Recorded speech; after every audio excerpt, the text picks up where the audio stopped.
Munshi Premchand. Bank का दिवाला।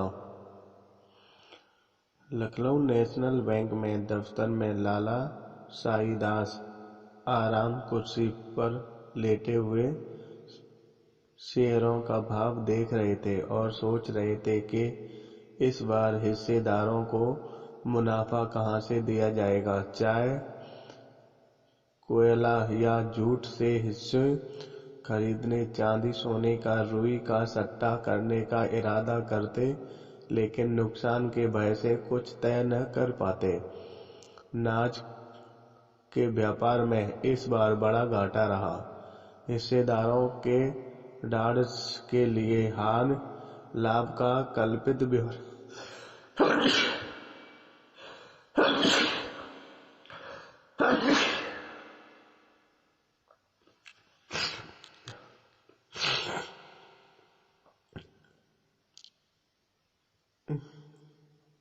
हिस्सेदारों का ढाढ़स के लिए हानि लाभ का कल्पित ब्यौरा दिखाना पड़ा और नफा पूंजी से देना पड़ा।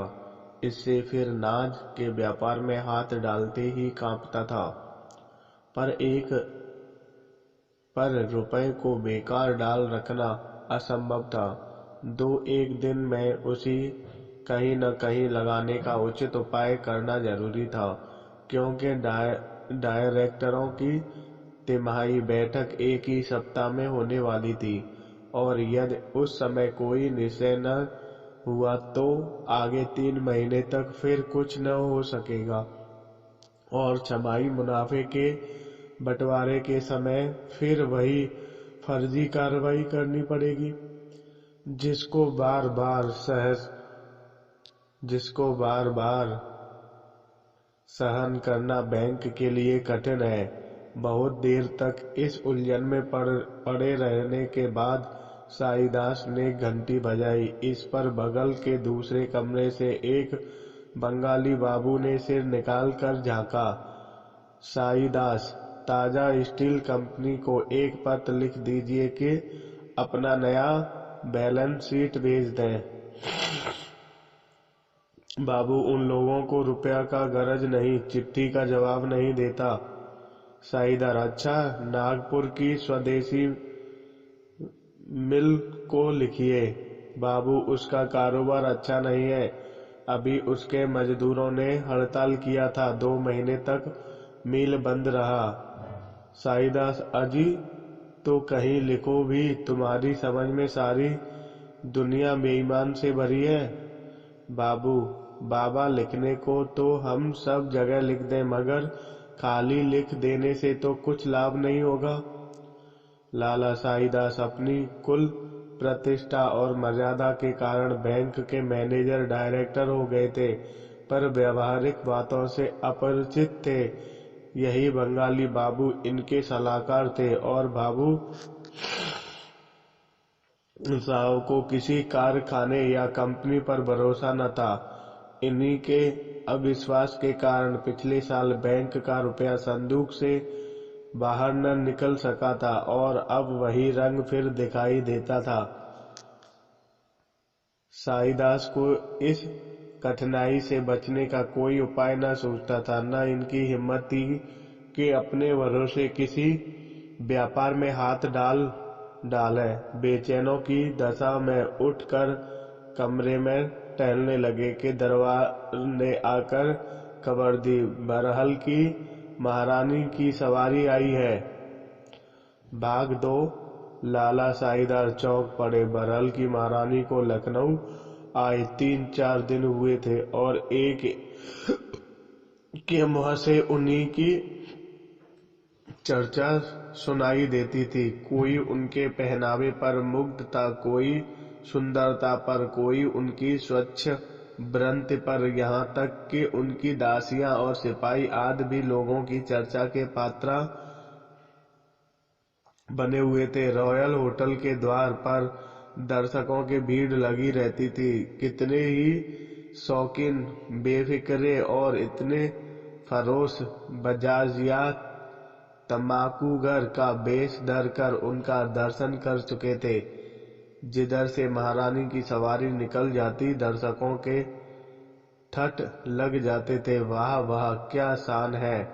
ऐसी इराकी जोड़ी लाट साहब के सिवा किसी राजा रईस के यहाँ तो शायद ही निकले। और सजावट भी क्या खूब है भाई, ऐसे गोरे आदमी तो यहाँ भी दिखाई नहीं देते। यहाँ के रईस तो मृगांक, चंद्रोय और ईश्वर जाने क्या क्या खाक भला खाते हैं, पर किसी के बदन पर तेज या प्रकाश का नाम नहीं। ये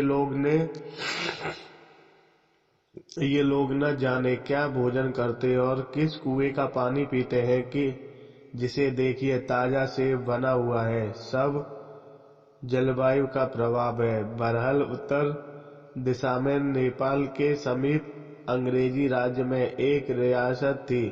यद्यपि जनता उसे बहुत मालदार समझती थी, पर वास्तव में उस रियासत की आमदनी 2 लाख से अधिक न थी। हाँ, क्षेत्रफल बहुत विस्तृत था, बहुत भूमि ऊसर और उजाड़ थी। बसा हुआ भाग भी पहाड़ी पर बंजर था। जमीन बहुत सस्ती उठती थी।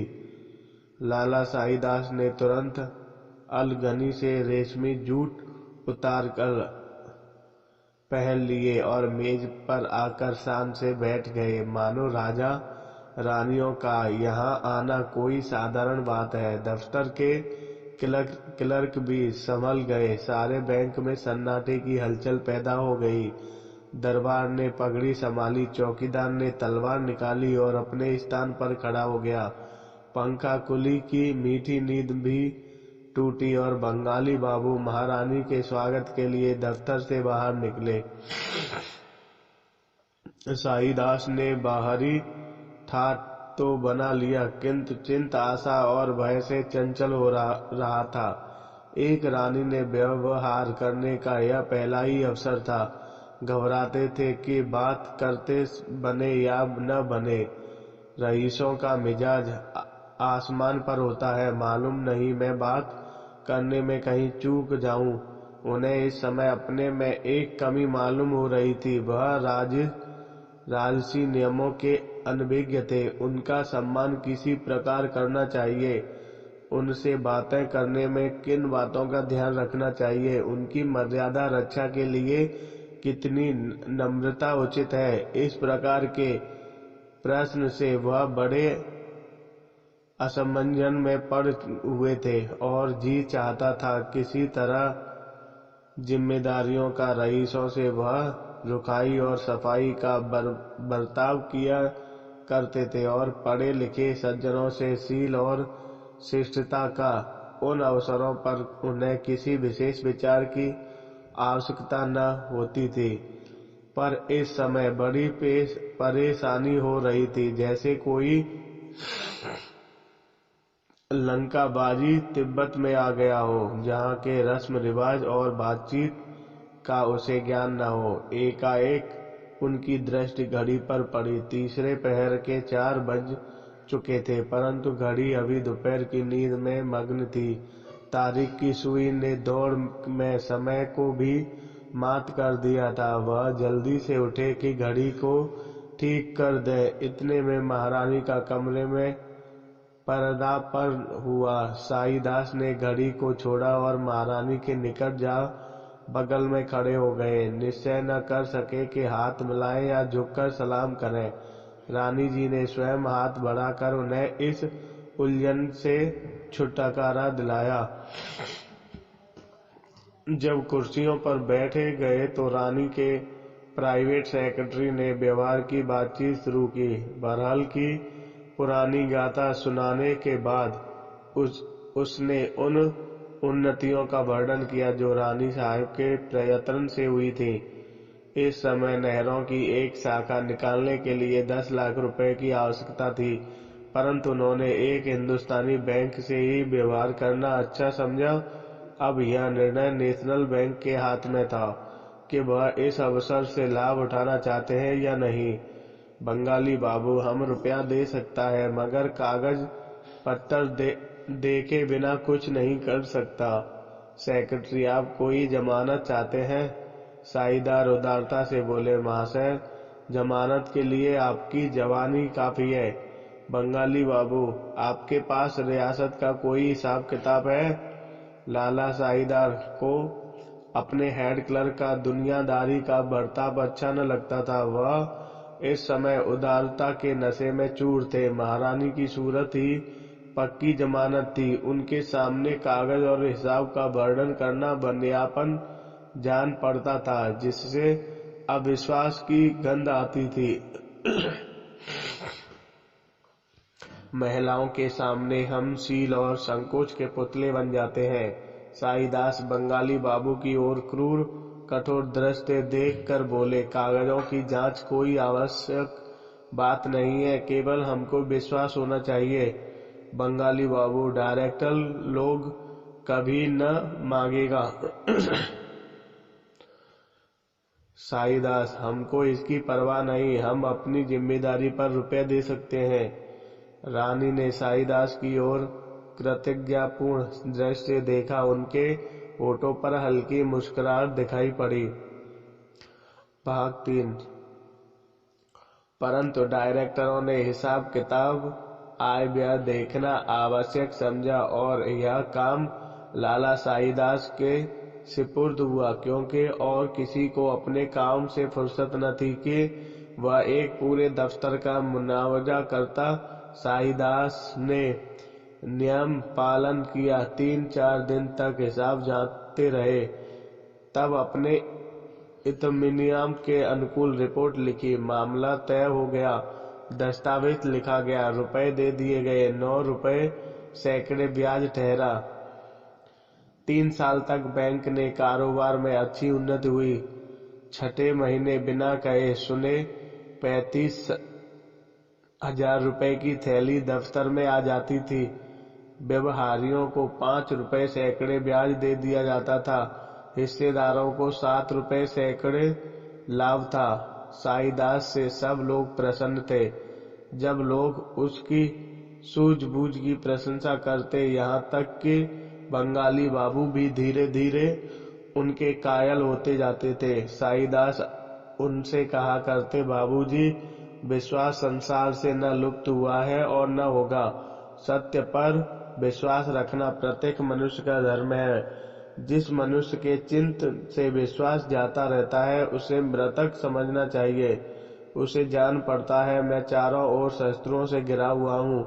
बड़े से बड़े सिद्ध महात्मा भी उसे रंगे सियार जान पड़ते हैं। सच्चे से सच्चे देश प्रेम उसकी दृष्टि में अपनी प्रशंसा के भूखे भी ठहरते हैं। संसार उसे धोखे और छल से परिपूर्ण दिखाई देता है, यहाँ तक कि उसके मन में परमात्मा पर श्रद्धा और भक्ति लुप्त हो जाती है। एक प्रसिद्ध फिलासफर का कथन है कि प्रत्येक मनुष्य को जब तक कि उसके विरुद्ध कोई प्रत्यक्ष प्रमाण न पाओ, भला मानस समझो। वर्तमान शासन प्रस्ताव इसी महत्वपूर्ण सिद्धांत पर गठित है, और घृणा तो किसी से करनी ही न चाहिए।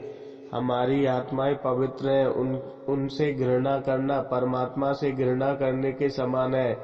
मैं यही नहीं कहता हूँ कि संसार में कपट छल है ही नहीं, और बहुत अधिकार से है, परंतु उसका निवारण अविश्वास से नहीं, मानव चरित्र के ज्ञान से होता है, और यह ईश्वरदय गुण है। मैं यह दावा तो नहीं करता, परंतु मुझे विश्वास है। मैं यह दावा नहीं करता, परंतु मुझे विश्वास है। प्रकृति नियम है। जिस मनुष्य को आप शुरू से ही धूर्त कपट दुर्जन समझ लेंगे, वह कभी आपसे निष्कपट व्यवहार न करेगा। वह एकाएक आपको नीचा दिखाने का प्रयत्न करेगा। इसके विपरीत आप एक चोर पर भी भरोसा करें तो वह आपका दास हो जाएगा। सारे संसार को लूटे परंतु आपको धोखा न देगा। वह कितना ही कुकर्मी अधर्मी क्यों न हो, पर आप उसके गले में विश्वास की जंजीर डाल कर उसे जिस ओर चाहे ले जा सकते हैं, जहां तक कि वह आपके हाथों पूर्णात्मा भी बन सकता है। बंगाली बाबू के पास इन दार्शनिक तर्कों का कोई उत्तर न था। भाग 4। चौथे वर्ष की पहली तारीख थी। लाला राज साईदार बैंक के दफ्तर में बैठे डाकिये की राह देख रहे थे। आज बहरहाल से 45,000 रुपये आवेंगे। अब की इनका इरादा था कि कुछ सजावट के सामान और मोल ले ले। अब तक बैंक में टेलीफोन नहीं था, उसका भी तखमीना मांग लिया था। आशा की आभा चेहरे से झलक रही थी। बंगाली बाबू से हंसकर कहते हैं, इस तारीख को मेरे हाथों में अदबदा की खुजली होने लगती है। आज भी हथेली खुजला रही है। कभी दफ्तर से कहते, अरे मियाँ शराफत जरा शगुन तो बिचारों सिर्फ शुद्ध ही शुद्ध आ रहा है। या दफ्तर वालों के लिए नजराना शुक्राना भी आशा का प्रभाव कदाचित स्थान पर भी होता है। बैंक भी आज खुला हुआ दिखाई पड़ता था। डाकिया ठीक समय पर आया। साईदार ने लापरवाही से उसकी ओर देखा। उसने अपनी थैली से कई रजिस्टर लिफाफे निकाले। साईदार ने लिफाफे को उड़ती निगाहों से देखा। बहरहाल का कोई लिफाफा न था, न बीमा, न मोहर, न वह लिखावट। कुछ निराश सी हुई। जी मैं आया। डाकिये से पूछे, कोई रजिस्ट्री रह तो नहीं गई? पर रुक गए। दफ्तर के क्लर्कों के सामने इतना अधैर्य अनुचित था। किंतु जब डाकिया चलने लगा तब उनसे कहा, रह गया? पूछ ही बैठे। अरे भाई, कोई बीमा का लिफाफा रह तो नहीं गया? आज उसे आना चाहिए था। डाकिया ने कहा, सरकार, भला ऐसी बात है? हो सकती है, और कहीं भूल चूक चाहे हो भी जाए, पर आपके काम में कभी भूल हो सकती है? साईदास का चेहरा उतर गया, जैसे कच्चे रंग पर पानी पड़ जाए। डाकिया चला गया तो बंगाली बाबू से बोले, यह देर क्यों हुई? और तो कभी ऐसा नहीं हुआ। बंगाली बाबू ने निष्ठुर भाव से उत्तर दिया, किसी कारण से देर हो गया होगा। घबराने की कोई बात नहीं। निराश असंभव को संभव बना देती है। साईदार को इस समय यह ख्याल हुआ कि कदाचित पार्सल से रुपए आते हों। हो सकता है 3,000 अशरफियों का पार्सल करा दिया हो। यद्यपि इस विचार को चारों ओरों पर प्रकट करने का उन्हें साहस न हुआ, पर उन्हें यह आशा उस समय तक बनी रही जब तक पार्सल वाला डाकिया वापस नहीं गया। अंत में संध्या को वह बेचैनी की दशा में उठकर घर चले गए। अब खत या तार का इंतजार था। 2-3 बार झुंझलाकर उठे, डांट कर पत्र लिखूं और साफ साफ कह दूं, लेन देन के मामले में वादा पूरा न करना विश्वासघात है। एक दिन की देर भी बैंक के लिए घातक हो सकती है। इससे यह होगा कि फिर कभी ऐसी शिकायत करने का अवसर न मिलेगा। परंतु फिर कुछ सोच कर न लिखा। शाम हो गई थी। कई मित्र आ गए। गपशप होने लगी। इतने में पोस्टमैन ने शाम की डाक दी तो वह पहले अखबारों को खोला करते, पर आज चिट्ठियां खोली, किंतु बहल का कोई खत न था। तब बेदम हो एक अंग्रेजी अखबार खोला। पहले ही तार का शीर्षक देखकर उनका खून सर्द हो गया। लिखा था, कल शाम को बहरहाल की महारानी जी का 3 दिन की बीमारी के बाद देहांत हो गया। इसके आगे एक संक्षिप्त नोट में यह लिखा हुआ था, बहरहाल की महारानी की अकाल मृत्यु केवल इस रियासत के लिए ही नहीं किंतु समस्त प्रांत के लिए शोकजनक घटना है। बड़े बड़े विशेषज्ञाचार्य वैद्यराज अभी रोग की परख भी न कर पाए कि मृत्यु ने काम तमाम कर दिया। रानी जी को सदैव अपनी रियासत की उन्नति का ध्यान रहता था। उनके थोड़े से राजकाल में ही उनकी रियासत को भी लाभ हुए हैं। वे चिरकाल तक स्मृत रहेंगी। यद्यपि यही मानी हुई बात थी कि राज्य उनके बाद दूसरे के हाथ जाएगा। यद्यपि यह विचार कभी रानी साहब के कर्तव्य पालन में बाधक नहीं बना। शस्त्रानुसार उन्हें सियासत की जमानत पर ऋण लेने का अधिकार न था, परंतु प्रजा की भलाई के विचार से उन्हें कई बार इस नियम का उल्लंघन करना पड़ा। हमें विश्वास है कि यदि कुछ दिन और जीवित रहती तो रियासत को ऋण से मुक्त कर देती। उन्हीं रात दिन इसका ध्यान रहता था, परंतु इस असामयिक मृत्यु ने अब यह फैसला दूसरों के अधीन कर दिया। देखना चाहिए इन ऋणों का क्या परिणाम होता है। हमें विस्तृत रीत से यह मालूम हुआ है कि नए महाराज ने, जो आजकल लखनऊ में विराजमान है, उनके वकीलों की संपत्ति के अनुसार मृतक महारानी के ऋण संबंधी हिसाबों को चुकाने के इनकार कर दिया है। हमें भय है कि इस निश्चय से महारानी टोले में बड़ी हलचल पैदा होगी और लखनऊ के कितने ही धन संपत्ति के स्वामी को यह शिक्षा मिल जाएगी कि ब्याज का लोभ कितना अनिष्टकारी होता है। लाला साईदास ने अखबार मेज पर रख दिया और आकाश की ओर देखा, जो निराशा का अंतिम आशय है। अन्य मित्रों ने भी यह समाचार पढ़ा। इन प्रश्न पर वाद विवाद होने लगा। साईदास पर चारों ओर से बौछार पड़ने लगी। सारा दोष उन्हीं के सिर पर मढ़ा गया और उनकी चिरकाल की कार्यकुशलता और परिणाम मुदस्सिता मिट्टी में मिल गई। बैंक का इतना बड़ा घाटा सहने में असमर्थ था वह विचार उपस्थित हुआ कि कैसे उनके प्राणों की रक्षा की जाए। भाग 5।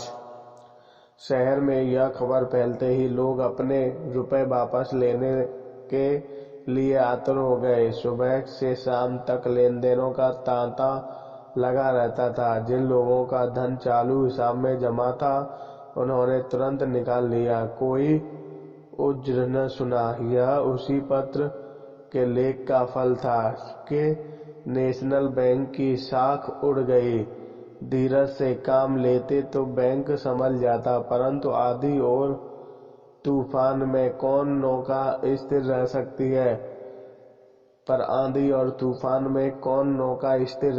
है।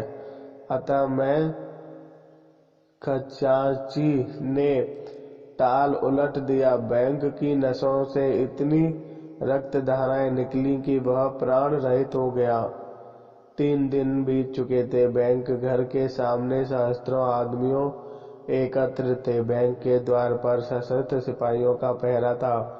नाना प्रकार की अफवाहें उड़ रही थी। कभी खबर उड़ती, लाल साईदास ने विष पान कर लिया। कोई उनके पकड़े जाने की सूचना लाता था। कोई कहता था डायरेक्टर हवालात के भीतर हो गए। एकाएक सड़क पर से एक मोटर निकली और बैंक के सामने आकर रुक गई। किसी ने कहा, बहरल के महाराज की मोटर है। इतना सुनते ही सैकड़ों मनुष्य मोटर की ओर घबराए हुए दौड़े और उन्हें लोगों ने मोटर को घेर लिया। कुंवर जगदीश सिंह महारानी की मृत्यु के बाद वकीलों से सलाह लेने लखनऊ आए थे, परंतु कुछ सामान भी खरीदना था। वे इच्छाएं जो चिरकाल से ऐसे शुभ अवसर की प्रतीक्षा में बनी थी, पानी की भांति राह पाकर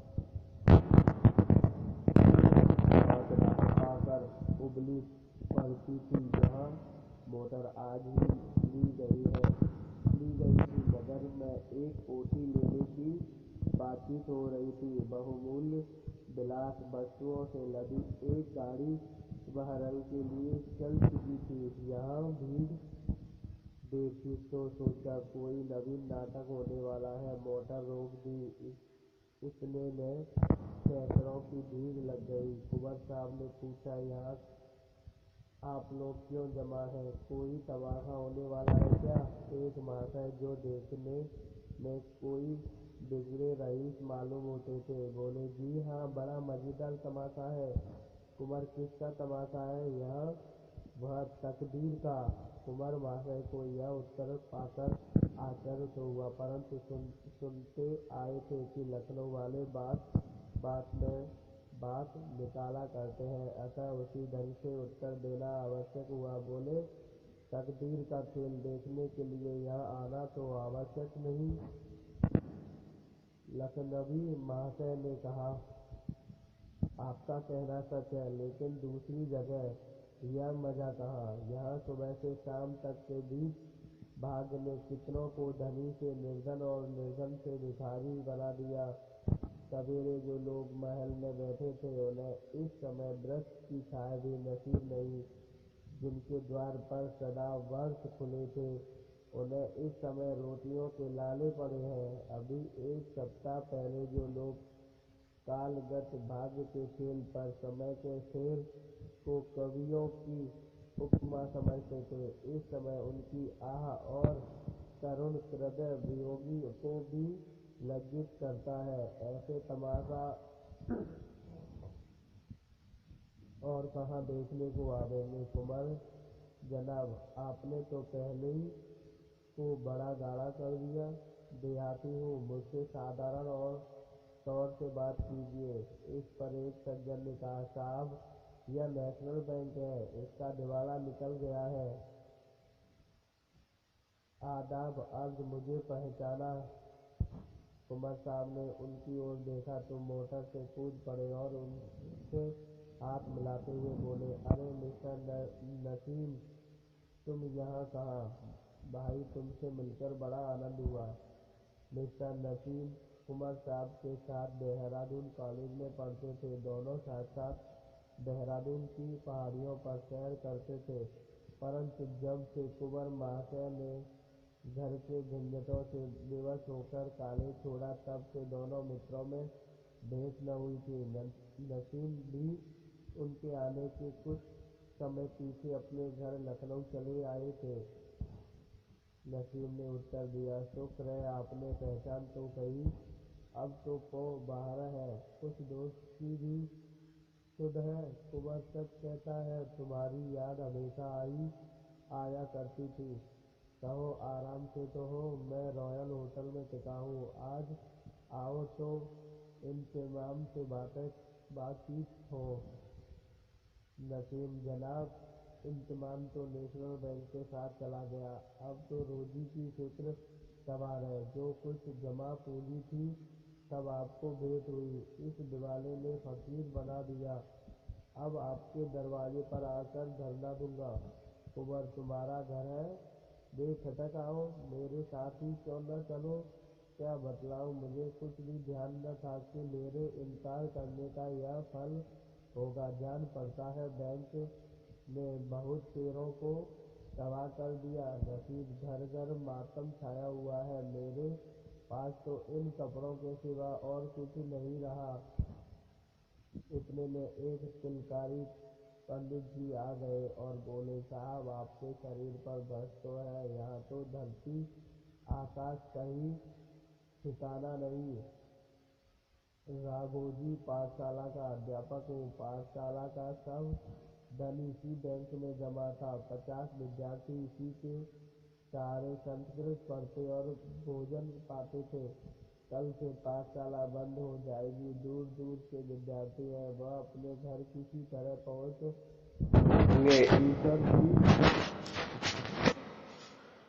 ईश्वर ही जाने। एक महाशय जिनके सिर पर पंजाबी ढंग की पगड़ी थी, गाढ़े का कोट और चमरोदा जूता पहने हुए थे, आगे बढ़ जाए और नेतृत्व के भाव से बोले, महाशय, इस बैंक के फेल्योर ने कितने ही इंस्टीट्यूटों को समाप्त कर दिया। लाला दीनानाथ का अनाथालय अब एक दिन भी नहीं चल सकता, उसके 1 लाख रुपए डूब गए। अभी 15 दिन हुए मैं रेपुटेशन से लौटा हूँ। 15,000 रुपये अनाथ आश्रय कोष में जमा किए थे, मगर अब कहीं कौड़ी का ठिकाना नहीं। एक बूढ़े ने कहा, साहब मेरी तो जिंदगी भर की कमाई मिट्टी में मिल गई, अब कफन का भी भरोसा नहीं। धीरे धीरे और लोग भी एकत्रित हो गए और साधारण बातचीत होने लगी। प्रत्येक मनुष्य अपने पास वाले को अपनी दुख कथा सुनाने लगा। कुंवर साहब आधे घंटे तक नसीम के साथ खड़े थे, विपत्त कथाएं सुनते रहे। ज्यों ही मोटर पर बैठे और होटल की ओर चलने की आज्ञा दी, त्यों ही उनकी दृष्टि एक मनुष्य पर पड़ी जो पृथ्वी पर सिर झुकाए बैठा था। यह एक अहीर था जो लड़कपन में कुंवर साहब के साथ खेला था। उस समय उनके ऊंचे नीच का विचार न था। कबड्डी खेले, 7 पेड़ों पर चढ़े, चिड़ियाओं के बच्चे चुराए थे। जब कुंवर जी देहरादून पढ़ने गए तब यह अहीर का लड़का शिवदास अपने बाप के साथ लखनऊ चला आया। उसने यहाँ एक दूध की दुकान खोल ली थी। कुंवर साहब ने उसे पहचाना और उच्च स्वर से पुकारा, अरे शिवदास, इधर देखो। शिवदास ने बोली सुनी, परंतु सिर ऊपर न उठाया। वह अपने स्थान पर बैठा ही कुंवर साहब को देख रहा था। बचपन के वे दिन याद आ रहे थे जब वह जगदीश के साथ गुल्ली डंडा खेलता था। जब दोनों बुड्ढे गफूर मियाँ को मुँह चिढ़ाकर घर से छिप जाते थे, तब वह इशारों से जगदीश को गुरुजी के पास से बुला लेता था और दोनों रामलीला देखने चले जाते थे। उसे विश्वास था कि कुंवर जी मुझे भूल गए होंगे। वे लड़कपन की बात है। अब कहाँ मैं और कहाँ यह। लेकिन कुंवर साहब ने उसका नाम लेकर बुलाया तो उसके प्रसन्न होकर मिलने के बदले और भी सिर नीचा कर लिया और वहां से टल जाना चाहा।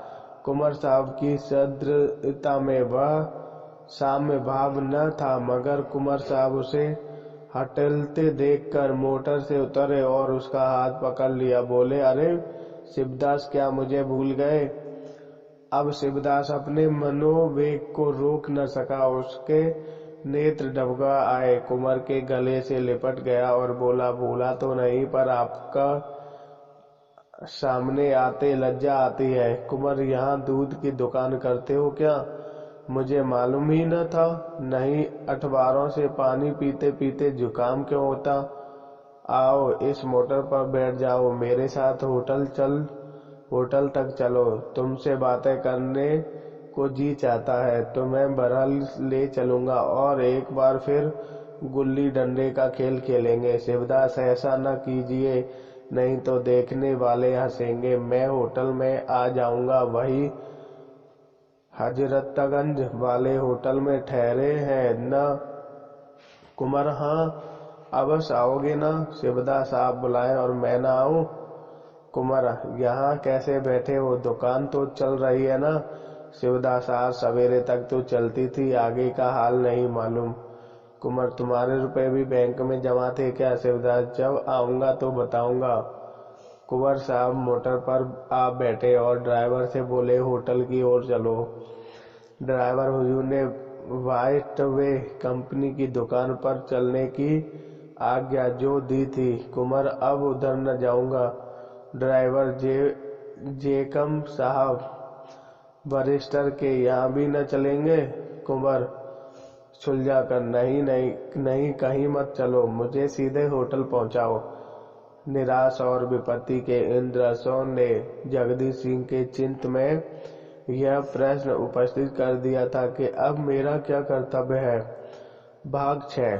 आज से 7 वर्ष पूर्व जब बहरल के महाराज ठीक युवावस्था में घोड़े से गिर कर मर गए थे और विरासत का प्रश्न उठा, तो महाराज के कोई संतान न होने के कारण वंशक्रम मिलाने में से उनके संगे चचेरे भाई ठाकुर राम सिंह को विरासत का हक पहुंचाता था। उन्होंने दावा किया, लेकिन न्यायालयों ने रानी को ही हकदार ठहराया। ठाकुर साहब ने अपील की, प्रिवी कौशिक तक गए, परंतु सफलता न हुई। मुकदमेबाजी में लाखों रुपए नष्ट हुए। अपने पास की मिल्कियत भी हाथ से जाती रही, किंतु हार कर भी वह चैन से न बैठे। सदैव विधवा रानी को छेड़ते रहे, कभी आसामियों को भड़काते रहे, कभी आसामियों से रानी की बुराई करते, कभी उन्हें जाली मुकदमों में फंसाने का उपाय करते। परंतु रानी बड़ी जीवित की स्त्री थी। वह भी ठाकुर साहब को प्रत्येक आघात का मुंहतोड़ उत्तर देती थी। हाँ, इस खींचतान में उन्हें बड़ी बड़ी रकमें अवश्य खर्च करनी पड़ती थी। आसामियों से रुपए न वसूल होते, इसलिए उन्हें बार बार ऋण लेना पड़ता था, परंतु कानून के अनुसार उन्हें ऋण लेने का अधिकार न था, इसलिए उन्हें या तो इस व्यवस्था को छिपाना पड़ता था या सूद की गहरी दर स्वीकार करनी पड़ती थी। कुंवर जगदीश सिंह का लड़कपन तो लाड़ प्यार में बीता था, परंतु जब ठाकुर राम सिंह मुकदमेबाजी से बहुत तंग आ गए और यह संदेश होने लगा कि कहीं रानी की चालों से कुंवर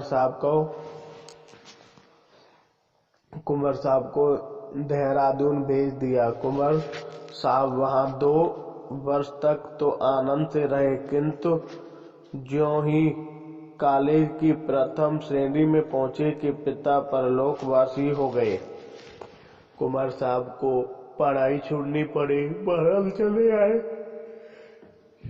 सिर पर कुटुंब पालन और रानी से पुरानी शत्रुता को निभाने का बोझ आ गया। उस समय से महारानी के मृत्युकाल तक उनकी दशा बहुत गिरी रही। ऋण या स्त्रियों के गहनों के सिवाय और कोई आधार न था। उस पर कुल मर्यादा की रक्षा की चिंता थी भी।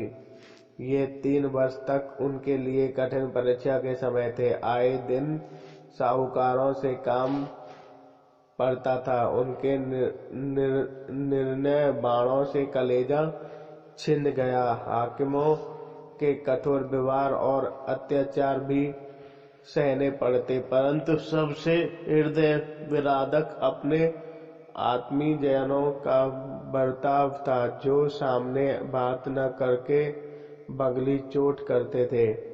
मित्रता और ऐक्य की आड़ में कपट हाथ चलाते थे। इन कठोर आयतनाओं ने कुंवर साहब को अधिकार, स्वेच्छाचार और धन संपत्ति का जानी दुश्मन बना दिया था। वह बड़े भावुक पुरुष थे। संबंधियों की अकृपा और देश बंधुओं की दुर्नीति उनके हृदय पर काला चिन्ह बनाती जाती थी। साहित्य प्रेम ने उन्हें मानव प्रगति का त्रिभावेक्षी बना दिया था, और जहाँ यह ज्ञान और प्रतिदिन सभ्यता से दूर लिए जाता था, वहाँ उन्हें चिंत में जनसंता और साम्यवाद के विचार पुष्ट करता जाता था।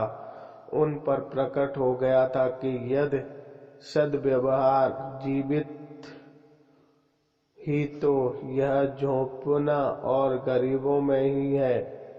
उस कठिन समय में जब चारों ओर अंधेरा छाया हुआ था, तभी कभी कभी सच्ची सहानुभूति का प्रभास यही दृष्टिगोचर हो जाता था। धन संपत्ति को वह श्रेष्ठ प्रसाद नहीं, ईश्वर का प्रकोप समझते थे, जो मनुष्य के हृदय से या प्रेम के भावों को मिटा देती है। वह मेघ है जो चिंत के प्रकाशित तारों पर छा जाता है। परंतु महारानी की मृत्यु के बाद ज्यों ही धन संपत्ति ने उन पर वार किया, बस दार्शनिक तर्कों की यह डाल चूर चूर हो गई। आत्मनिर्दर्शन की शक्ति नष्ट हो गई। वे मित्र बन गए जो शत्रु सरीखे थे, और जो सच्चे हिसैती थे वे विस्मृत हो गए। साम्यवाद के मनोगत विचारों में घोर परिवर्तन आरंभ भी हो गया। हृदय में असह्य दुष्टता का उपदंड हुआ। त्याग से भोग की ओर सिर झुका दिया। मर्यादा की बड़ी गले में पड़ी। मर्यादा की बीड़ी गले में पड़ी।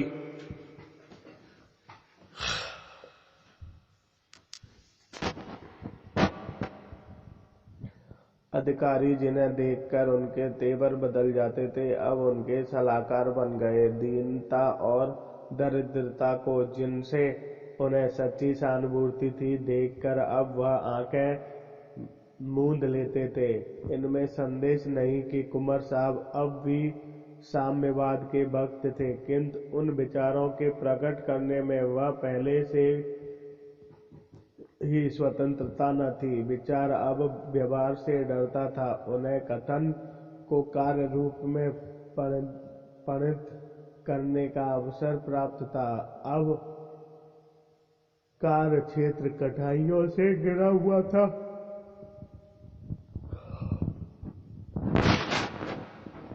बेगार के वह जानी दुश्मन थे, परंतु अब बेगार को बंद करना दुष्कर प्रतीत होता था। स्वच्छता और स्वास्थ्य के वह भक्त थे, किंतु अब धन व्यर्थ न करने भी उन्हें ग्रामवासियों की ओर से विरोध की शंका होती थी।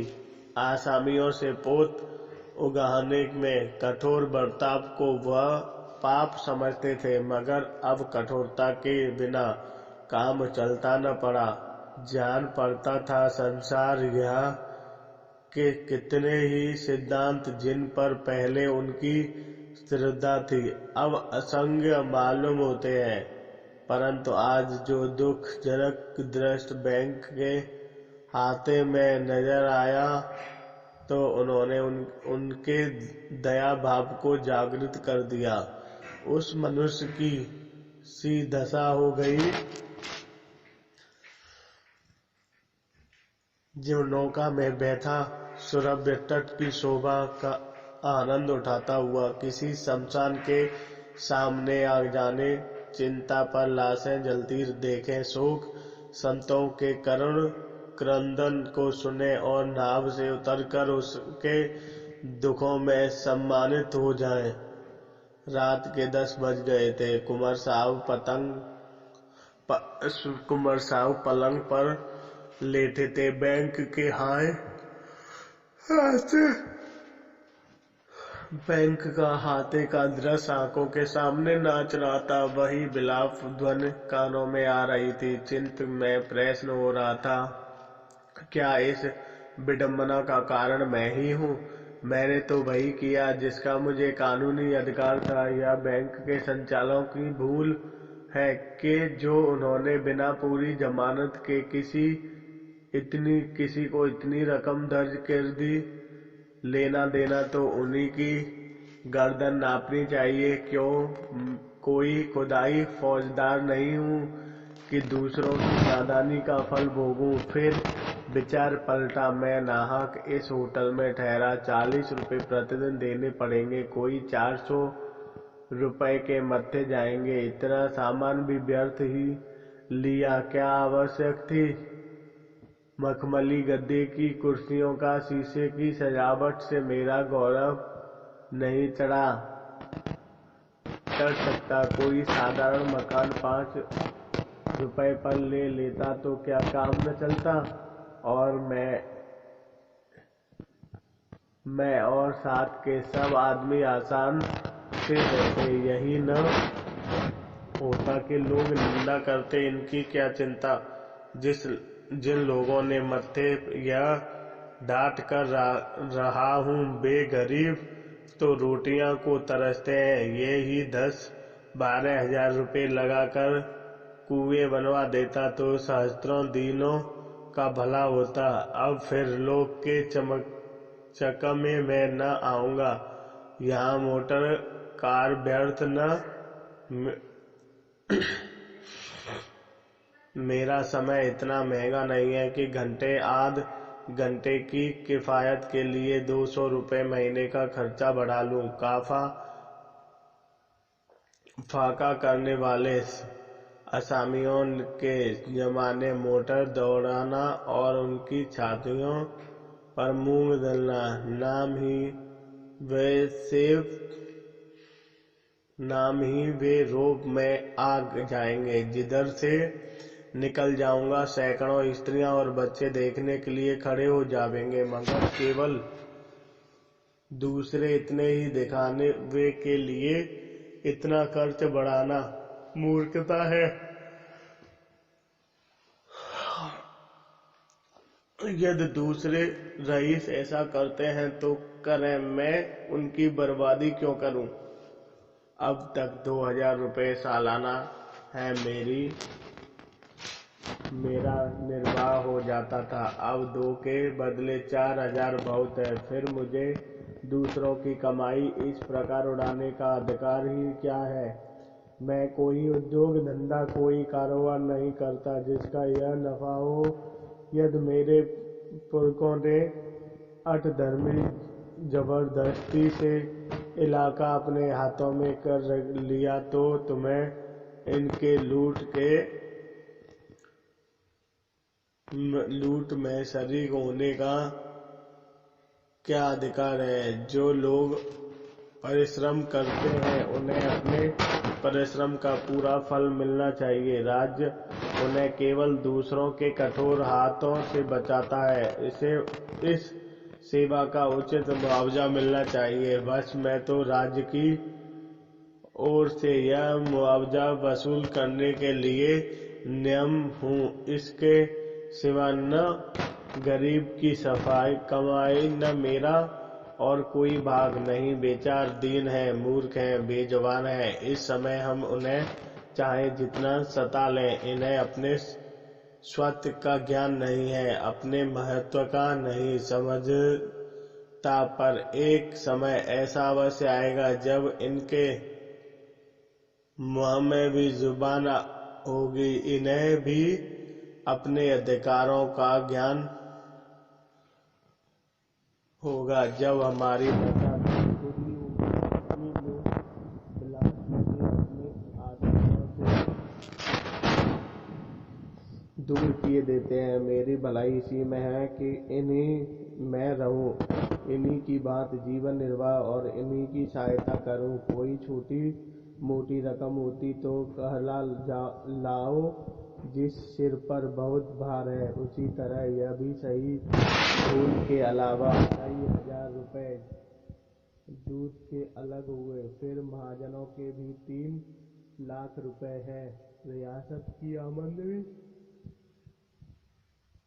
1.5-2 लाख रुपये सालाना है, अधिक नहीं। मैं इतना बड़ा साहस करूं भी तो किस बिरते पर। हाँ, यदि बैरागी हो जाए तो संभव है। मेरे जीवन में यदि कहीं अचानक मृत्यु न हो जाए तो यह झगड़ापाक हो जाए। इस अग्नि में कूदना, अपने संपूर्ण जीवन, अपनी उमंगों और अपनी आशाओं का भस्म करना है।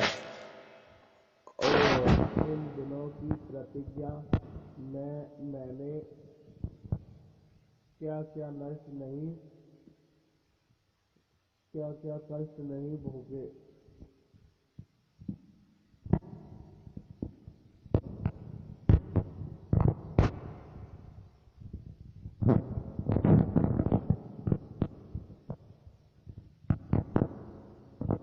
पिताजी ने इस त्याग में प्राण त्याग किया। यह शुभ मुहूर्त हमारी अंधेरी रात के लिए दूर का दीपक था। हम इसी के सहारे जीवित हैं। सोते जागते सदैव इसी की चर्चा रहती है। इससे चित्त को कितना संतोष और कितना अभिमान था। भूखे रहने के दिन भी हमारे तेवर मैले न होते। जब इनके धैर्य और संतोष के बाद अच्छे दिन आए तो उससे कैसे विमुख हुआ जाए।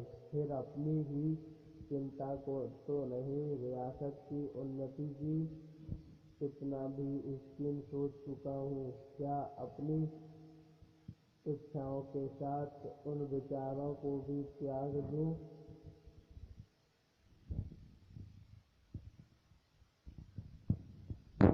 इस अभागी रानी ने मुझे बुरी तरह फंसाया। जब तक जीती रही तब चैन से न बैठने दिया। मरी तो मेरे सिर पर यह बला डाल दी। परंतु मैं दरिद्रता से इतना डरता क्यों हूँ? दरिद्रता कोई पाप नहीं है। यदि मेरा त्याग हजारों घरानों को कष्ट और दुर्व्यवस्था से बचाते तो मुझे उससे मुँह न मोड़ना चाहिए। केवल सुख से जीवन व्यतीत करना ही हमारा ध्येय उद्देश्य नहीं है। हमारा ध्येय नहीं,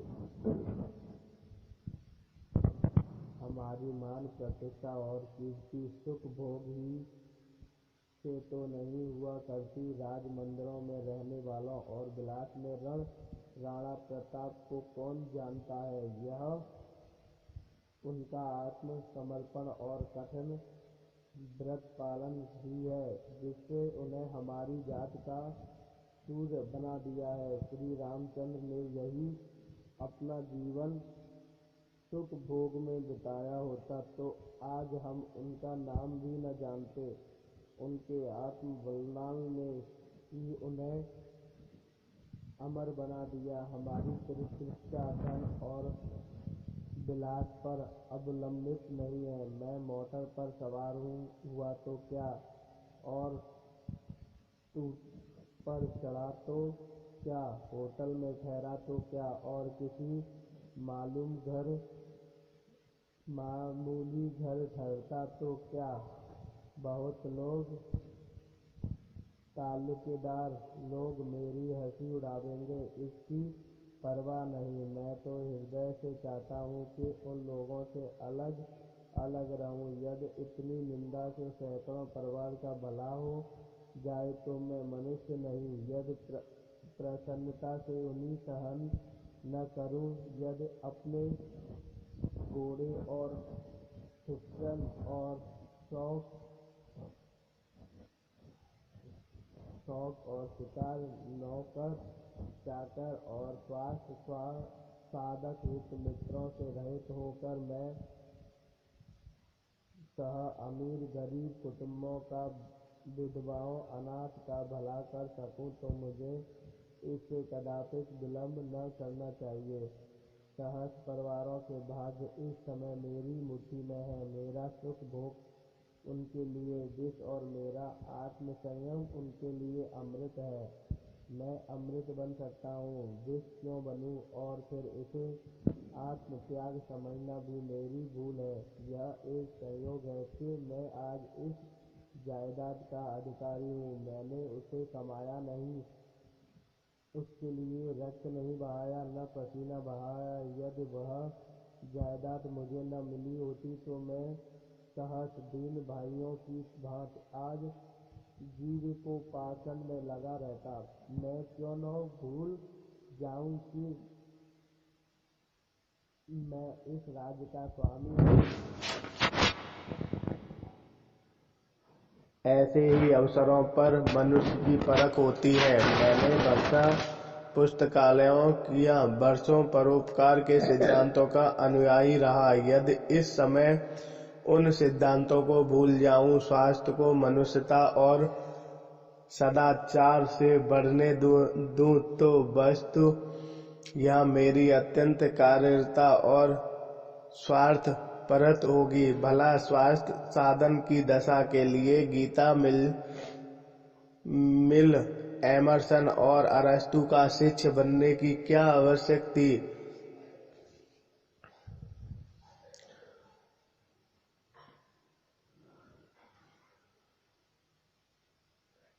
यह पाठ तो मुझे अपने दूसरे भाइयों से यों ही मिल जाता। प्रचलित प्रथा से बढ़कर और कौन गुरु था? साधारण लोगों की भांति क्या मैं भी स्वास्थ्य के सामने शीर्ष झुका दूं?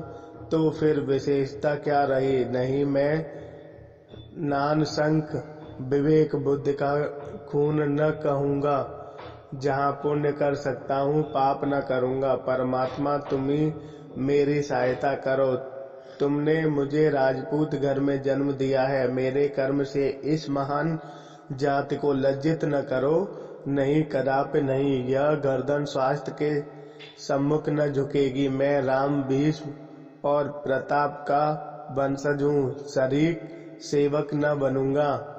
कुंवर जगदीश सिंह को इस समय ऐसा ज्ञात हुआ मानो वह किसी ऊंची मीनार पर चढ़ गए हैं। चिंत अभिमान से पूरित हो गए, आंखें प्रकाशमय हो गईं, परंतु एक ही क्षण में इस उमंग का उतरा होने लगा। ऊंची मीनार के नीचे की ओर आंखें गईं, सारा शरीर कांप उठा। उस मनुष्य की सी दशा हो गई जो किसी नदी के तट पर बैठा उसमें कूदने का विचार कर रहा था। उन्होंने सोचा, क्या मेरे घर के लोग मुझसे सहमत होंगे? यदि मेरे कारण वे सहमत भी न हो जाए तो क्या मुझे अधिकार है कि अपने साथ उनकी इच्छाओं का भी बलिदान करूं?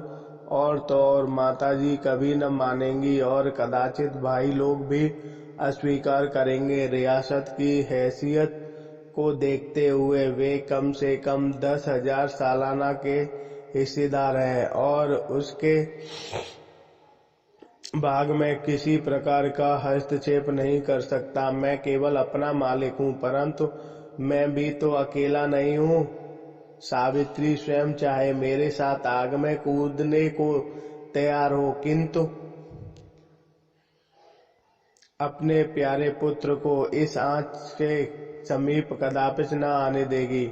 कुंवर महाशय और अधिक न सोच सके। वह एक विकल दशा में पलंग पर से उठ बैठे और कमरे में टहलने लगे। थोड़ी देर बाद उन्होंने जंगल के बाहर की ओर झांका और किवाड़ खोलकर बाहर चले गए। चारों ओर अंधेरा था। उनकी चिंताओं की भांति सामने अपार और भयंकर गोमती नदी बह रही थी। वह धीरे धीरे नदी के तट पर चले गए और देर तक वहां टहलते रहे। आकुल हृदय को जल तरंगों से प्रेम होता है, शायद इसलिए कि लहरें व्याकुल हैं। उन्होंने अपने चंचल चित्त को फिर एकाग्र किया। यदि रियासत की आसानी से ये सब वृत्तियां दी जाएं तो ऋण का सूद निकलना भी कठिन होगा। मूल का तो कहना ही क्या आय में वृद्धि नहीं हो सकती? अभी अस्तबल में 20 घोड़े हैं, मेरे लिए एक काफी है। नौकर की संख्या 100 से कम न होगी, मेरे लिए 2 भी अधिक है। यह अनुचित है कि अपने ही भाइयों से नीचे सेवाएं कराई जाए। उन मनुष्यों को मैं अपने सिर की जमीन दे दूंगा, सुख से खेती करेंगे और मुझे आशीर्वाद देंगे। बगीचों के फल अब तक डालियों की भेंट हो जाते हैं, अब उन्हें बेचूंगा। और अब तक सबसे बड़ी आमदनी तो भयाई की है। केवल महेश संघ के बाजार के 10,000 रुपये आते हैं। यह सब आमदनी महंत सी उड़ा जाते हैं। उनके लिए 1,000 रुपये साल होना चाहिए। अब के इस बाजार का ठेका दूंगा, 8,000 से कम न मिलेंगे। इन मर्दों से 25,000 रुपये की वार्षिक आय होगी। सावित्री और लल्ला लड़के के लिए 1,000 रुपये काफी है। मैं सावित्री से स्पष्ट कह दूंगा कि या तो 1,000 रुपये मासिक लो और मेरे साथ रहो, या रियासत की आधी आमदनी ले लो और मुझे छोड़ दो। रानी बनने की इच्छा हो तो सुखी से बनो, परंतु मैं राजा न बनूंगा। अचानक कुंवर साहब के कानों में आवाज आई, राम राम, सत्य है। उन्होंने पीछे मुड़कर देखा। कई मनुष्य एक लाश लिए जाते थे। उन लोगों ने नदी किनारे चिता बनाई और उसमें आग लगा दी। 2 स्त्रियां चिंगाड़ कर रो रही थी। इस विलाप का कुंवर साहब के चित्त पर कुछ प्रभाव न पड़ा। वह चिंत में लज्जित हो रहे थे कि मैं कितना पाषाण हृदय हूँ। एक दीन मनुष्य की लाश जल रही है, स्त्रियां रो रही हैं और मेरा हृदय तनिक भी नहीं पसीलता, पत्थर की मूर्ति की भांति खड़ा हूँ।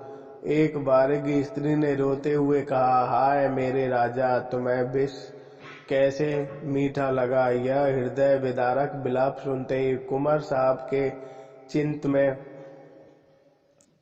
एक घाव सा लग गया, करुणा सजन हो गई और नेत्र अश्रुपूर्ण हो गए। कदाचित इसने विष पान करके प्राण दिए हैं, हाय उसे विष कैसे मीठा लगा। इसमें कितनी करुणा है, कितना दुख, कितना आश्चर्य। विष तो कड़वा पदार्थ है, क्यों कर मीठा हो गया। कटु विष के बदले जिसने अपने मधुर प्राण दे दिए, उस पर कोई बड़ी मुसीबत पड़ी होगी। ऐसी ही दशा में विष मधुर हो जाता है। कुंवर साहब तड़प गए। कारुणिक शब्द बार बार उनके हृदय में गूंजते थे। अब उनके वहां खड़ा न रह गया। वह उन आदमियों के पास आए। एक आदमी से पूछा, क्या बहुत दिनों से बीमार थे। इस मनुष्य ने कुंवर साहब की ओर आंसू भरे नेत्रों से देखकर कहा, नहीं साहब, कहाँ की बीमारी। कभी आज संध्या तक भली भांत बातें कर रहे थे। मालूम नहीं संध्या को क्या खा लिया कि खून की उल्टी होने लगी। जब तक वैद्यराज के यहाँ जाए तब तक आंखें उलट गई, नाड़ी टूट गई। वैद्यराज ने आकर देखा तो कहा, अब क्या हो सकता है। अभी कुल 22-23 वर्ष की अवस्था थी। ऐसा पष्टा सारे लखनऊ में नहीं था। कुंवर कुछ मालूम हुआ। विष क्यों खाया। उस मनुष्य ने संदेह दृष्टि से देखकर कहा, महाशय, और तो कोई बात नहीं हुई। जब से यह बड़ा बैंक टूटा है, बहुत उदास रहते थे। कोई 1000 रुपए बैंक में जमा किए थे। घी दूध मलाई की बड़ी दुकान थी। बिदारगी में मान था। वह सारी पूंजी डूब गई। हम लोग रोकते रहे कि बैंक में रुपए मत जमा करो, किंतु होनहार यही थी, किसी की नहीं सुनी। आज सवेरे स्त्री से गहने मांगते थे कि गिरवी रख कर अहीरों के दूध के दाम दे दूं। उससे बातों बातों में झगड़ा हो गया। बस न जाने क्या खा लिया। कुंवर साहब का हृदय कांप उठा। तुरंत ध्यान आया, शिवदास तो नहीं है। पूछा, इसका नाम शिवदास तो नहीं था। उस मनुष्य ने विस्मित से देखकर कहा, हाँ यही नाम था। क्या आपसे जान पहचान थी। कुंवर, हाँ, हम और यह बहुत दिनों तक बहरहाल में साथ साथ खेले थे। आज शाम को वह हमसे बैंक में मिले थे। यदि उन्होंने मुझसे तकनीक भी चर्चा की होती तो मैं यथाशक्ति उनकी सहायता करता। शोक में उस मनुष्य ने तब ध्यानपूर्वक कुंवर साहब को देखा और जाकर स्त्रियों से कहा, चुप हो जाओ, बहरल के महाराज आए हैं, इनका सुनते हैं। शिवदास की माता जोर जोर से सिर पटकती और रोती हुई आकर कुंवर के पैरों पर गिर पड़ी। उनके मुख से केवल ये शब्द निकले, बेटा, बचपन से जिसे तुम भैया कहा करते थे, और गला रुत गया। कुंवर महाशय की आंखों से भी अश्रुपात हो रहा था। शिवदास की मूर्ति उनके सामने खड़ी यह कहती देख पड़ती थी कि तुमने मित्र होकर मेरे प्राण लिए। भाग 7। भोर हो गई, परंतु कुंवर साहब को नींद न आई। जब से वह गोमती तीर से लौटे थे, उनके चित्त पर एक वैराग्य छाया हुआ था। वह कारुणिक दृश्य उनके स्वास्थ्य के तर्कों को छीन भिन्न करते देखा था। सावित्री के विरोध लल्ला के निशान युक्त हठ और माता के कुशब्द का अब उन्हें लेस मात्र भी भय न था। सावित्री कूदे, लल्ला को भी संग्राम के क्षेत्र में कूदना पड़ेगा। कोई चिंता नहीं, माता प्राण देने पर तत्पर होगी। क्या हर्ज है, मैं उनकी स्त्री पुत्र तथा हित मित्र के लिए सहज परिवारों की हत्या न करूंगा। हाय, शिवदास को जीवित रखने के लिए मैं ऐसी कितनी रियासतें छोड़ सकता हूँ। सावित्री को भूखे रहना पड़े, लल्ला को मजदूरी करनी पड़े, मुझे द्वार द्वार भीख मांगनी पड़े, तब भी दूसरों का गला न दबाऊंगा। अब विलंब का अवसर नहीं न पाने आगे यह दिवाला और क्या क्या आपत्तियां खड़ी करे। मुझे इतना आगा पीछा क्यों हो रहा है? यह केवल आत्मनिर्बलता है, वरना यह कोई ऐसा बड़ा काम नहीं जो किसी ने न किया हो। आए दिन लोग रुपए दान पुण्य करते हैं, मुझे अपने कर्तव्य का ज्ञान है, उससे क्यों मुँह मोड़ूं? जो कुछ हो चाहे सिर पड़े, इसकी क्या चिंता। कुंवर ने घंटी बजाई। एक क्षण में अधरली आंखें मलता हुआ आया।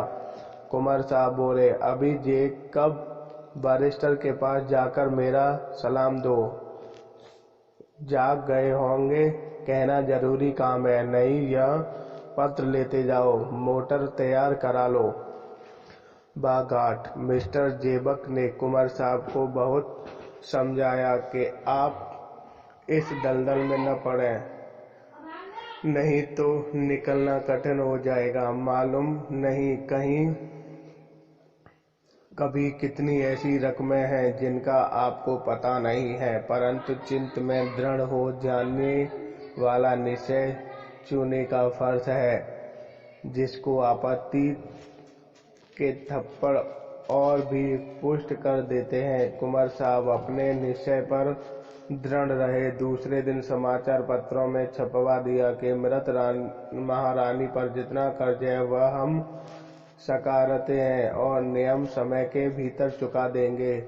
इस विज्ञापन के छपते ही लखनऊ में खलबली पड़ गई। बुद्धिमानों की संपत्ति में यह कुंवर महाशय की नितान भूल थी, और जो लोग कानून के अनभिज्ञ थे उन्होंने सोचा कि इसमें अवश्य कोई भेद है। ऐसे बहुत कम मनुष्य थे जिन्हें कुंवर साहब की नीयत की सच्चाई पर विश्वास आया हो, परंतु कुंवर साहब का बखान चाहे न हुआ हो, आशीर्वाद की कमी न थी। बैंक के हजारों गरीब लेनदेन सच्चे हृदय से उन्हें आशीर्वाद दे रहे थे। एक सप्ताह तक कुंवर साहब को सिर उठाने का अवकाश न मिला। मिस्टर जेबक का विचार सत्य सिद्ध हुआ। देना प्रतिदिन बढ़ना जाता था। कितने ही प्रोनोट ऐसे मिले जिनका उन्हें कुछ भी पता न था। जौहरियों और अन्य बड़े बड़े दुकानदारों का लेना भी कम न था। अंदाज 13-14 लाख का था। मिजाज 20 लाख तक पहुंचा। कुंवर साहब घबराए। शंका हुई ऐसा न हो कि उन्हें भाइयों का गुजारा भी बंद करना पड़े, जिसका उन्हें कोई अधिकार नहीं था। यहाँ तक कि 7वें दिन उन्होंने कई साहूकारों को बुरा भला कहकर सामने से दूर किया। जहाँ ब्याज की दर अधिक थी उसे कम कराया, और जिन रकमों की मियादें बीत चुकी थी उनसे इनकार कर दिया। उन्हें साहूकार की कठोरता पर क्रोध आया। उनके विचार से महाजनों को डूबते धन का एक भाग पाकर ही संतोष कर लेना चाहिए था। इतनी खींचतान करने पर भी कुल 19 लाख से कम न हुआ। कुंवर साहब इन कामों से अवकाश पाकर एक दिन नेशनल बैंक की ओर जा निकले। बैंक खुला हुआ था। मृतक शरीर में प्राण आ गए थे। लेनदेन की भीड़ लगी हुई थी। लोग प्रसन्नचित्त लौटे जा रहे थे। कुंवर साहब को देखते ही सैकड़ों मनुष्य बड़े प्रेम से उनकी ओर दौड़े। किसी ने रोकर, किसी ने पैर पर गिरकर और किसी ने सभ्यतापूर्वक अपनी कृतज्ञता प्रकट की। वह बैंक के कार्यकर्ताओं से भी मिले। लोगों ने कहा, इस विज्ञापन के बैंक को जीवित कर दिया। बंगाली बाबू ने लाला शाहीदास की आलोचना की। वह समझदार था। संसार में सब मनुष्य भला मानस है, हमको उपदेश करता था। अब उनकी आंखें खुल गई हैं। अकेला घर में बैठा रहता है, किसी को मुँह नहीं दिखाता। हम सुनता है वह वहाँ से भाग जाना चाहता था, परंतु बड़ा साहब बोला, भागेगा तो तुम्हारा ऊपर वारंट जारी कर देगा। अब साईदास की जगह बंगाली बाबू मैनेजर हो गए थे। इसके बाद कुंवर साहब बरहल आए। भाइयों ने यह वृतांत सुना तो बिगड़े। अदालत की धमकी दी। माताजी को ऐसा धक्का पहुंचा कि वह उसी दिन बीमार होकर एक ही सप्ताह में इस संसार से विदा हो गई। सावित्री को भी चोट लगी, पर उनके केवल संतोष ही नहीं किया, पति की उदारता और त्याग की प्रशंसा भी की। रह गए लाल साहब। उन्होंने जब देखा कि अस्तबल से घोड़े निकले जाते हैं, हाथी मनकुमन से मेले में बिकने के लिए भेज दिए गए और करार विदा किया जा रहे हैं, तो व्याकुल हो पिता से बोले, बाबूजी, यह सब नौकर घोड़े हाथी कहाँ जा रहे हैं? कुंवर, एक राजा साहब के उत्सव में। लाला जी, कौन है राजा? कुंवर, उनका नाम राजा दीन सिंह है। लाला जी कहाँ रहते हैं? कुंवर, दरिद्रपुर। लाला जी, तो हम भी जाएंगे। कुंवर, तुम्हें भी ले चलेंगे, परंतु इस बारात में पैदल चलने वालों का सम्मान सवारों से अधिक होता है। लाला जी, तो हम भी पैदल चलेंगे। कुंवर, वह परिश्रमी मनुष्य की प्रशंसा होती है। लाला जी, तो हम सबसे ज्यादा परिश्रम करेंगे। कुंवर साहब के दोनों भाई 5-5 हजार रुपये गुजारा लेकर अलग हो गए। कुंवर साहब अपने और परिवार के लिए कठिनाई से 1000 सालाना का प्रबंध कर सके, पर यह आमदनी एक रईस के लिए किसी तरह पर्याप्त नहीं थी। अतिथि अभाग्यत प्रतिदिन टिके ही रहते थे। उन सबका भी सत्कार करना पड़ता था। बड़ी कठिनाई से निर्वाह होता था।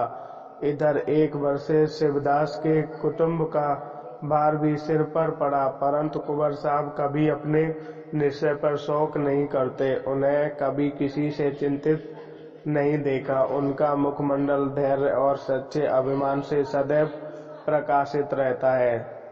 साहित्य प्रेम पहले से था, अब बागबानी से प्रेम हो गया है। अपने बाग में प्रातः काल से शाम तक पौधों की देख रेख किया करते हैं, और लाल साहब को तो पक्के कृषक होते दिखाई देते हैं। अभी 9-10 वर्ष में अधिक अवस्था नहीं है, लेकिन अंधेरे मुँह खेत पहुंच जाते हैं। खाने पीने की भी शुद्ध नहीं रहती।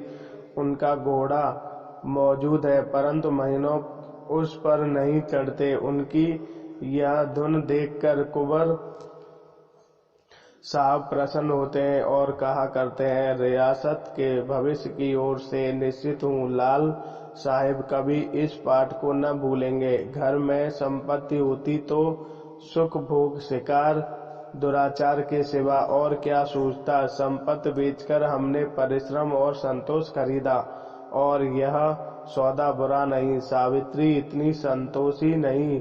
वह कुंवर साहब के रोकने पर भी आसामियों से छोटी मोटी भेंट ले लिया करती थी, और कुल प्रथा नहीं तोड़ना चाहती थी।